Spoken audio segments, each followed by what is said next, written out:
This is the first part of a 6-part series which is going to cover everything about itemization in DotA. This is just the introduction and I'll be describing each video shortly, but if you are new to DotA or are coming back after a year or so, or even if you just want to learn a bit more, then this is the series you need to watch. By the end of the 6 videos, you will know about every single item, how they work, and when you might want to purchase them. Okay, so this is obviously the first video in the series, and other than describing the other videos, I'll also go through some tips about buying items in this video. In the next video, I'll be covering starting items as this is especially important to know and understand as a beginner. The third video will go through itemizing as a support hero and we'll cover the typical items most supports can buy, but we'll also go through some other potential items you can think about in certain situations.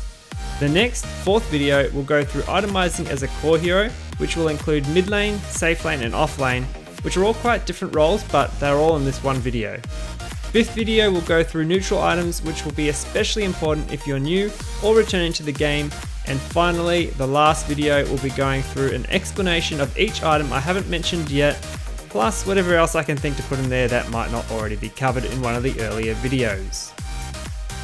Remember that Valve is constantly adjusting and trying to balance the items as much as possible, and the values you see for certain items might change, but the advice that I give you in this series is not really going to change, but just keep this in mind if there are new items added or adjustments made.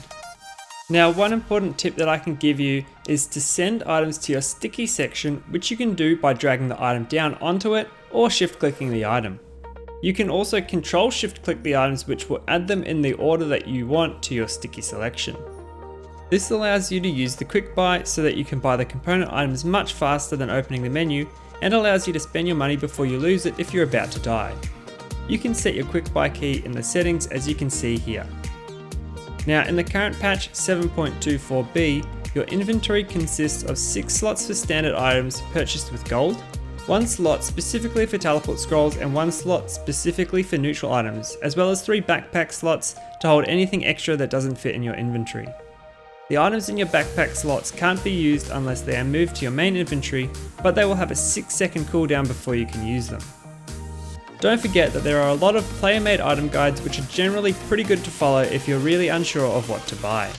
Of course guys, if you have any feedback or suggestions for the series, this is the video to post it on so I can start to incorporate it into the other videos if they're not out yet. Also, just a heads up that I'll be going on holidays in around 2 weeks time for about 2 weeks, so if a video in the series hasn't come out as quickly as you expected, I might just be overseas. So just hang tight and don't stress because the videos will come out eventually and we'll close this series out. Mad, alright guys, hey, don't forget to like this video and subscribe to the channel if you haven't already, and share this with some friends that suck at Dota. Also, I have a Twitter, an Instagram and a Discord which you should all go follow and maybe say hi because I'm lonely and I need some cool friends. Alright, that's it for this video, just a short and sweet one like me, just to let you guys know so you can prepare your minds for the wealth of information about to come your way. I'm Defied and happy gaming!